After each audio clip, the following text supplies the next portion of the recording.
नमस्कार दोस्तों और प्रिय विद्यार्थियों, मेरी इस YouTube क्लास के अंदर आपका हार्दिक स्वागत है। जैसे कि दोस्तों हम बात कर रहे थे भारत के इतिहास की और उसके अंदर हमारा टॉपिक चला था मौर्य साम्राज्य का इतिहास या ये कहो मौर्य वंश, जो कि इससे पहले हमने मौर्य वंश के 4 भाग देखे। आज हम बात करेंगे भाग 5 पार्ट 5 की, जहां पर हम बात करेंगे मौर्य राजनीतिक इतिहास और प्रशासन, भारतीय संस्कृति के प्रति योगदान। कहने का मतलब है मौर्य प्रशासन के ऊपर हम चर्चा करेंगे, जो कि मौर्य साम्राज्य के इतिहास का अति महत्वपूर्ण टॉपिक या भाग कह सकते हो। जैसे कि दोस्तों आज हम मौर्य साम्राज्य के इतिहास टॉपिक को कंप्लीट कर देंगे, जो कि भाग 5। कहने का मतलब है मौर्य साम्राज्य का इतिहास या मौर्य वंश हमने 5 भागों में कंप्लीट किया है। दोस्तों फिर बता देता हूं कि मैं अपने इन 5 वीडियो या 5 क्लासों के अंदर मौर्य साम्राज्य के बारे में बहुत कुछ बताया है, लेकिन सब कुछ नहीं। लेकिन दोस्तों अगर आपने ये 5 क्लासें या ये 5 भाग देखे हैं तो ये मानो कि मौर्य साम्राज्य के बारे में आपको बहुत कुछ जानकारी या नॉलेज होगा, ये मेरा विश्वास है। अगर इतना तैयार करते हो तो ये मानो कि कंपटीशन में जो भी क्वेश्चन आए मौर्य साम्राज्य से संबंधित तो आप उसको कर सकते हो या उसके उत्तर तक पहुंच सकते हो। तो दोस्तों हम बात कर रहे थे मौर्य साम्राज्य के इतिहास की और आज हम बात करेंगे मौर्य प्रशासन की। मेरे प्यारे दोस्तों देखो, इसके अंदर मौर्य प्रशासन के बारे में किस तरीके की व्यवस्था, प्रशासनिक राजनीतिक संगठन कैसा था, केंद्रीय प्रशासन कैसा था उनका, नगरीय प्रशासन कैसा था उनका, प्रांतीय प्रशासन है, न्याय व्यवस्था है, हम कह सकते हैं अर्थव्यवस्था है, समाज की स्थिति है, उसके ऊपर आज हम विस्तार से चर्चा करेंगे। और मौर्य प्रशासन की कुछ जानकारी मैं आपके साथ आज साझा करूँगा इस क्लास के अंदर, तो अंत तक बने रहिए मेरे साथ इस क्लास के अंदर, जो कि मौर्य प्रशासन। मौर्य भारतीय प्रशासनिक व्यवस्था के जनक माने जाते हैं। बहुत ही महत्वपूर्ण बात है कि मौर्य भारतीय प्रशासनिक व्यवस्था के जनक माने जाते हैं। कहने का मतलब भारत में अगर प्रशासनिक व्यवस्था किसने शुरू की थी तो वो मौर्य वंश ने की थी। मौर्य साम्राज्य में मौर्य शासकों ने की थी, चाहे वो चंद्रगुप्त मौर्य हो, चाहे वह बिंदुसार हो, चाहे वह महान सम्राट अशोक हो। मौर्यकालीन प्रशासनिक, राजनीतिक, आर्थिक, सैन्य, न्याय, व्यापार व्यवस्था और सामाजिक स्थिति या समाज की संरचना का ज्ञान हमें मुख्यतः कौटिल्य के अर्थशास्त्र, कौटिल्य का कौन सा अर्थशास्त्र, तथा मैगस्थनीज के विवरणों से प्राप्त होता है। और मैगस्थनीज की रचना है वो है इंडिका। बहुत ही महत्वपूर्ण है, ये क्वेश्चन वैसे भी पूछा जाता है कि मैगस्थनीज की प्रसिद्ध रचना या कृति कौन सी है, इंडिका, या इंडिका का लेखक कौन है। तो याद रखना मैगस्थनीज है इंडिका का लेखक। जो कि कहने का मतलब है कि मौर्यकालीन जो भी स्थिति व्यवस्था है उसका उल्लेख हमें कहाँ मिलता है, कौटिल्य के अर्थशास्त्र में और मैगस्थनीज के विवरणों से। क्योंकि मैगस्थनीज चंद्रगुप्त मौर्य के शासनकाल में यहाँ राजदूत बनकर के आया था सेलुकस का, जो कि भारत का इतिहास लिखने वाला पहला विदेशी इतिहासकार माना जाता है मैगस्थनीज। याद रखना दोस्तों, बढ़िया क्वेश्चन निकल सकता है। उसके बाद में मौर्य प्रशासन की सबसे छोटी इकाई ग्राम थी। सबसे छोटी इकाई कौन थी, ग्राम मानी गई थी, जिसका मुखिया कौन होता था, ग्रामी कहलाता था। और याद रखना जनता द्वारा इसका निर्वाचन होता था, जनता द्वारा इसका निर्वाचन होता था। कहने का मतलब राजा या अन्य कोई व्यक्ति इसका मनोनयन नहीं करता था। कहने का मतलब उसका प्रभाव ग्रामिक कहलाता था, जो कि राजकीय कर्मचारी नहीं था, वरन उसका निर्वाचन जनता द्वारा किया जाता था, राजकीय कर्मचारी नहीं होता था। उसके बाद में प्रशासनिक या राजनीतिक संगठन या संरचना, याद रखना सबसे पहले छोटे गांव, सबसे छोटी इकाई। फिर है सैग्रैन जो कि 100 गांवों का समूह होता था। फिर उसके बाद में खबरैतिक जो कि 200 गांवों का समूह होता था। फिर द्रोणमुख बहुत ही महत्वपूर्ण है, कई बार पूछा जाता है द्रोणमुख को किसको कहा गया है, तो 400 गांवों के समूह को कहा गया है अर्थशास्त्र में कौटिल्य के द्वारा। स्थानीय जो कि 800 गांवों का समूह होता था। उसके बाद में विषय, उसके बाद में प्रांत और उसके बाद में होता था राष्ट्र या साम्राज्य। राष्ट्र या साम्राज्य जो उनका कहने और सबसे बड़ा साम्राज्य, सबसे छोटा ग्राम, और ये उनका क्रम है जो याद रखना है। 100 गांवों के समूह को क्या कहा जाता था, 200 गांवों के समूह को क्या कहा जाता था, 400 गांवों के समूह को द्रोणमुख क्या कहा जाता था, ये याद रखना है। 800 गांवों का समूह क्या कहलाता था, स्थानीय। कहने का मतलब ये क्रम याद होना चाहिए, कई बार पेपर में पूछा जा सकता है कि मौर्यों का प्रशासनिक राजनीतिक संगठन संरचना कैसे थी, क्रम से बताइए या सही क्रम छांटिए। मौर्य साम्राज्य का सबसे छोटा प्रशासक गोप होता था जो 10 गांवों या ग्राम संभालता था, जिसके अधिकार क्षेत्र में 10 गांव होते थे। अर्थात कहने का मतलब है कि सबसे छोटा प्रशासक कौन होता था, गोप, और सबसे बड़ा कौन, राजा सम्राट।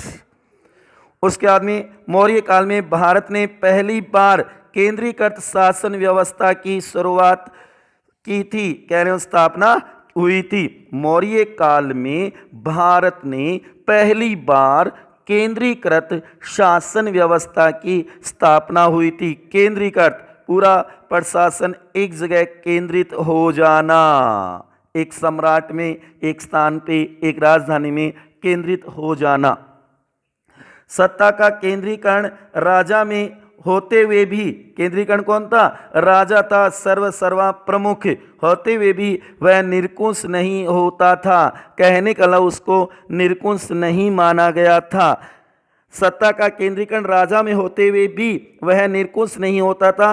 कौटिल्य ने राज्य के 7 अंग बताए हैं। कौटिल्य ने राज्य के 7 अंग बताए हैं, बहुत महत्वपूर्ण है, कौन सा बताया कौन सा नहीं बताया, और क्रम से भी हम देख सकते हैं। सबसे पहले राजा जो केंद्रीय धुरी जो महत्वपूर्ण होता था, स्वामी या राजा। दूसरा अमात्य जो कि मंत्री, जो मंत्री परिषद होती थी। जनपद, जनयुक्त भूमि जहाँ जनता भी हो, और भूमि के ऊपर निवास करने वाली जनता। उसके बाद में दुर्ग, किला, परकोटा, पुर या राजधानी जिसको कहा जा सकता है दोस्तों। कोष, खजाना, भरा पूरा कोष होना चाहिए। सेना, अच्छी उसकी सेना होनी चाहिए, अच्छी उसकी सेना जिसको दंड भी कहा गया है। और अंत में 7 नंबर है मित्र। ये सातों याद रखना, कौटिल्य ने राज्य के 7 अंग बताए हैं, जिन्हें वह 7 प्रकृति कह करके भी पुकारता है। जैसे प्राचीन मुनियों ने, विद्वानों ने, चाहे वो मनु हो, बृहस्पति हो, चाहे सोम हो, उनके द्वारा ये बताई गई हैं, तो इनको जरूर ध्यान में रखना। 7 अंग कौन कौन से हैं, राजा, अमात्य, जानपद, दुर्ग, कोष, सेना, मित्र। उसके बाद में केंद्रीय प्रशासन, कि उनका केंद्रीय प्रशासन कैसा था। कौटिल्य के अर्थशास्त्र में 18 विभागों का उल्लेख है। कितने विभागों का, 18 विभागों का उल्लेख किया गया है। इसे जरूर ध्यान में रखना, कई बार क्वेश्चन पूछा हुआ है कितने विभागों का उल्लेख किया गया है। तो कितने हैं दोस्तों, 18 विभाग है मेरे प्यारे दोस्तों, 18 विभाग का उल्लेख किया गया है। और जिन्हें क्या कहा जाता था, तीर्थ कहा गया है। क्या कहा गया, तीर्थ कहा गया है। तीर्थ के अध्यक्ष को महामात्र कहा गया है। तीर्थ का जो अध्यक्ष होता है उसे महामात्र कहा गया है। सर्वाधिक महत्वपूर्ण तीर्थ थे मंत्री, पुरोहित, सेनापति और युवराज, ये उनके महत्वपूर्ण थे। मौर्य कालीन उच्च अधिकारियों को क्या कहा गया, तीर्थ कहा गया है। और जो कि कितने माने गए, 18 विभागों का उल्लेख है कौटिल्य के अर्थशास्त्र में।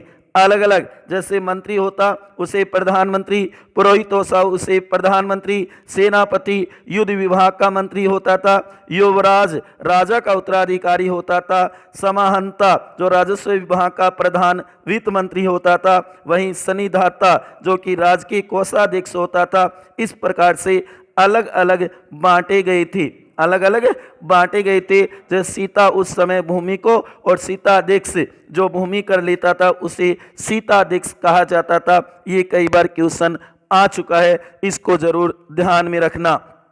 जो कि सीताध्यक्ष कौन होता था, राजकीय कृषि विभाग का अध्यक्ष होता था। तो ऐसे कितने विभाग थे, 18, और जिनको क्या कहा गया, तीर्थ कहा गया। क्या कहा गया, तीर्थ कहा गया था। ये थोड़ा सा ध्यान में रखना मेरे प्यारे दोस्तों। समाहंता, इसका कार्य राजस्व एकत्रित करना था, आय व्यय का ब्यौरा रखना तथा वार्षिक बजट तैयार करना था इसका महत्वपूर्ण काम, इसका महत्वपूर्ण काम। उसके बाद में सन्निधाता, जिसे कोषाध्यक्ष भी कहा जाता है, साम्राज्य के विभिन्न भागों में कोष गृह और अन्नागार बनवाना। अर्थव्यवस्था में 26 का उल्लेख है, अर्थव्यवस्था अर्थशास्त्र में कितने का उल्लेख है, 26 का उल्लेख किया गया है। ये थोड़ा सा ध्यान में रखना। प्रांतीय प्रशासन, प्रांतीय प्रशासन, अशोक के समय मगध साम्राज्य के 5 प्रांतों का उल्लेख मिलता है। चंद्रगुप्त मौर्य के समय 4, और कहा जाता है अशोक के समय 5 प्रांत थे, 5 राज्य थे उस समय, जो कि आप देख सकते हो। अवंती, उसके बाद में उत्तरापथ, उसके बाद में कलिंग, उसके बाद में दक्षिणापथ और मध्य देश, मध्य देश प्राची, जो कि ये आगे राजधानी है। अवंती की राजधानी होगी, जो कि आप देखोगे ऐसे बनाए दोस्तों मैंने, जो कि मध्य प्राची मध्य प्रदेश की राजधानी है। वो तो क्या होगी, याद रखना, पाटलिपुत्र, पाटलिपुत्र होगी। दक्षिणी पथ की जो राजधानी है वो क्या होगी, दक्षिणी पथ की जो राजधानी है वो सुवर्णगिरी होगी। वहीं आप देखोगे दोस्तों, जो कि कलिंग है उसकी राजधानी तोसली होगी।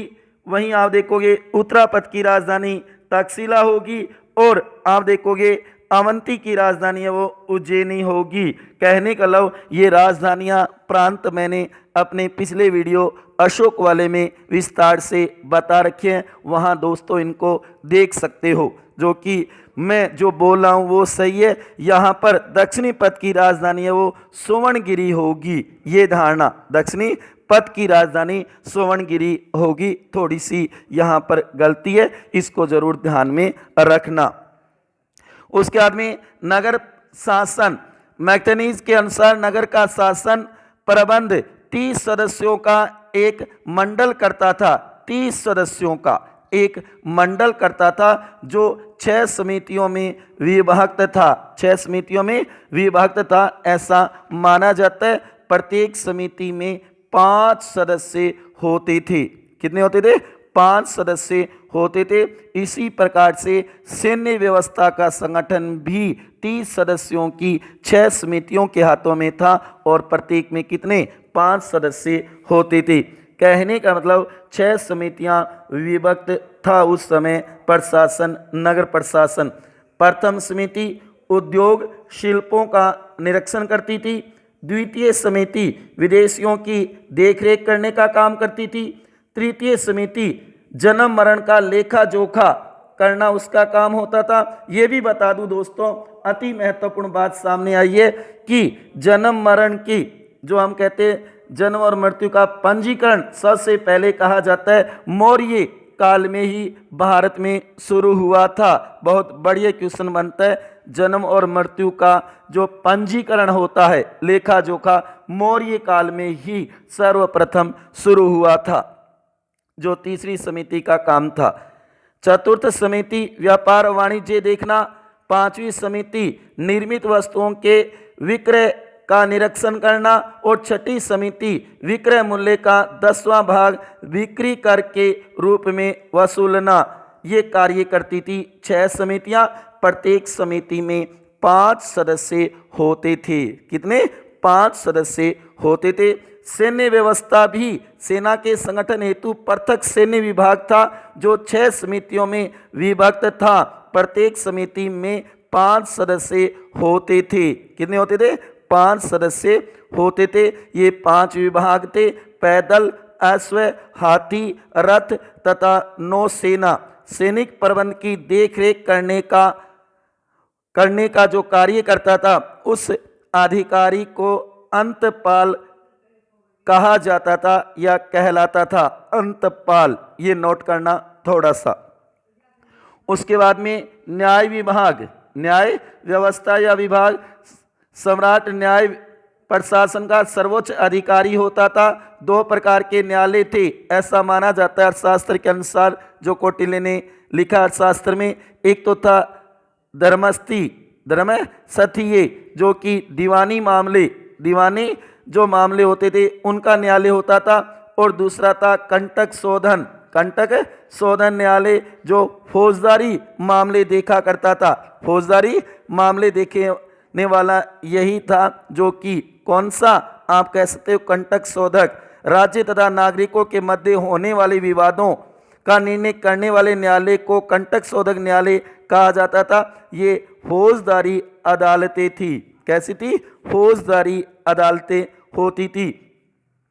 3 प्रादेशिक तथा 3 आम आते मिलकर राज्य तथा व्यक्ति के मध्य विवादों का निर्णय करते थे। इसके अंदर और नगर न्यायाधीश को व्यवहारिक महामात्र तथा जनपद न्यायाधीश को राजुक कहते थे। तो कहने का मतलब है कि 2 प्रकार के न्यायालय थे मौर्य साम्राज्य में।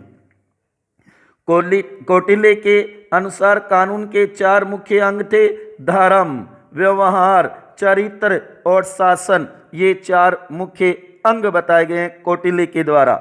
मौर्यकालीन समाज, मैक्थिनीज की इंडिका पुस्तक में भारतीय समाज का वर्गीकरण 7 जातियों में किया गया है। कितनी जातियों में? 7 जातियों में। यहाँ से बढ़िया क्वेश्चन निकल सकता है मेरे प्यारे दोस्तों, जिसमें 7 कौन कौन से? दार्शनिक, किसान, पशुपालक, शिकारी या अहिर जिनको कहा जा सकता है, नंबर 3। नंबर 4 कारीगर या शिल्पी। नंबर 5 सैनिक। नंबर 6 निरीक्षक। और उसके बाद में नंबर 7 सभासद, जो उनके सरकारी कर्मचारी, अन्य कर्मचारी होते थे, सभासद। तो ये 7 जातियों में विभक्त था उस समय भारतीय समाज। ये कौन कहता है? मैक्थिनीज कहता है इंडिका पुस्तक के अंदर। तो ये 7 जातियां भी याद रखना, और किसने कहा है और कहाँ कहा है ये भी याद रखना मेरे प्यारे विद्यार्थियों। राज्य की अर्थव्यवस्था कृषि, पशुपालन और वाणिज्य पर आधारित थी। वाणिज्य पर आधारित थी ऐसा माना जाता है। और जिन्हें सम्मिलित रूप में, तीनों को एक साथ सम्मिलित रूप में वार्ता कहा जाता था। क्या कहा जाता था? वार्ता कहा जाता था, ऐसा माना गया है। उसके बाद में देखो, कासाणक या पण या धरण, ये चांदी के सिक्के हुए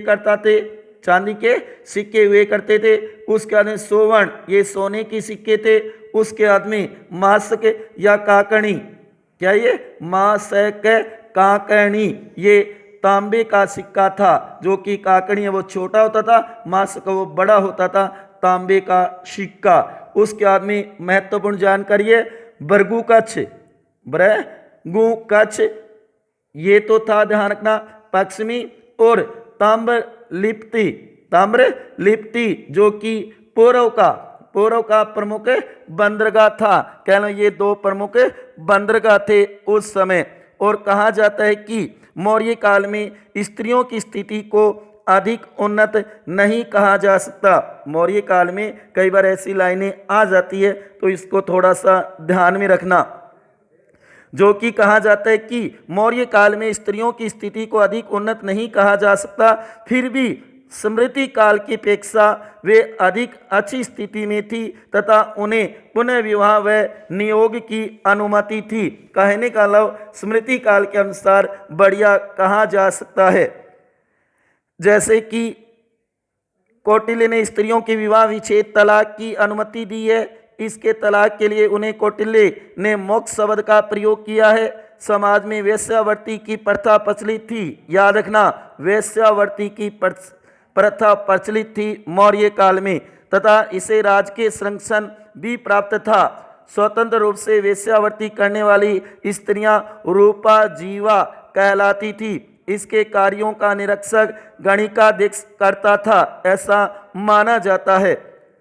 संप्रात घर की, अच्छे घर की जो स्त्रियां प्राय घर के अंदर ही रहती थी, कौटिल्य ने ऐसी स्त्रियों को अनिष्कासिनी कहा है, ऐसा माना जाता है। कहा जाता है कि मैक्थनीज ने कहा है कि भारत में दास प्रथा प्रचलित नहीं थी। उस समय दास प्रथा नहीं थी, लेकिन मौर्यकालीन अर्थव्यवस्था में दासों का महत्वपूर्ण योगदान माना जाता है, ऐसा कहा गया है। समाज में दासों की स्थिति संतोषजनक थी। उन्हें संपत्ति रखने व बेचने का अधिकार भी प्राप्त था, ऐसा माना गया है। मौर्य शासन का स्वरूप उदार या कल्याणकारी निरंकुशवाद था। ये बात जरूर नोट करना मेरे प्यारे विद्यार्थियों। मौर्य प्रशासन का स्वरूप उदार या कल्याणकारी निरंकुशवाद का था। उस समय का प्रशासन जो माना गया है। तो ये हमने बात की मौर्य प्रशासन की। मौर्य प्रशासन की कुछ महत्वपूर्ण जानकारी जो कि हमने प्रशासनिक, राजनीतिक, आर्थिक, सैन्य, न्याय, व्यापार और सामाजिक संरचना की जो बात हमने की, जिसका ज्ञान हमें कौटिल्य के अर्थशास्त्र और मैक्थनीज के इंडिका पुस्तक से पता चलता है। ये मानो उनके स्रोत माने जाते हैं। वैसे तो मौर्य साम्राज्य के स्रोतों में हम देख सकते हैं कुछ बौद्ध ग्रंथ, कुछ जैन ग्रंथ भी महत्वपूर्ण हैं और विदेशियों का विवरण भी महत्वपूर्ण है। तो ये देखा हमने मौर्य साम्राज्य का इतिहास भाग 5। तो आज हम मौर्य साम्राज्य का टॉपिक यहीं पे कंप्लीट करते हैं, जो कि मैं चाहूँगा कि आपको ये अच्छी तरीके से समझ में आ गया होगा। आप अपने रजिस्टरों में इन्हें नोट कर लिया होगा। अच्छे नोट्स बनाओ दोस्तों, जो जब भी कंपटीशनों पढ़ने के काम आए। मैंने बहुत कुछ बताया है, लेकिन सब कुछ नहीं कहा जा सकता, क्योंकि इतिहास की बड़ी बुकें और अच्छी जो गाइडें हैं उनके अंदर हो सकता है और ज़्यादा विस्तार से बताया गया हो, लेकिन यहाँ पर वीडियो बड़ा होने के कारण, क्लास बड़ी होने के कारण मैंने केवल महत्वपूर्ण जानकारी, अति महत्वपूर्ण जानकारी ही आपके साथ साझा की है। इसलिए यही कहना चाहूँगा अंत में एक बार फिर कि मैंने मौर्य साम्राज्य के इतिहास, मौर्य वंश के अंदर बहुत कुछ बताया है, लेकिन सब कुछ नहीं बताया है। लेकिन इतना मेरे दोस्तों ज़रूर तैयार कर लेना, ये 5 भाग ज़रूर देखना। पीछे वाले 4 भाग नहीं देखे हैं तो उनको पहले ज़रूर देखना। पहले से अगर देखोगे तो आपके अच्छी तरीके से समझ में आएगा। और अंत में यही कहना चाहूँगा कि अभी तक मेरे चैनल को सब्सक्राइब नहीं किया है तो सब्सक्राइब करें, और ये वीडियो ज़्यादा से ज़्यादा अपने दोस्तों के साथ जो तैयारी कर रहे हैं अच्छी, उनके साथ शेयर करें और वीडियो को लाइक करें। मिलते हैं अगले एक नए टॉपिक के साथ।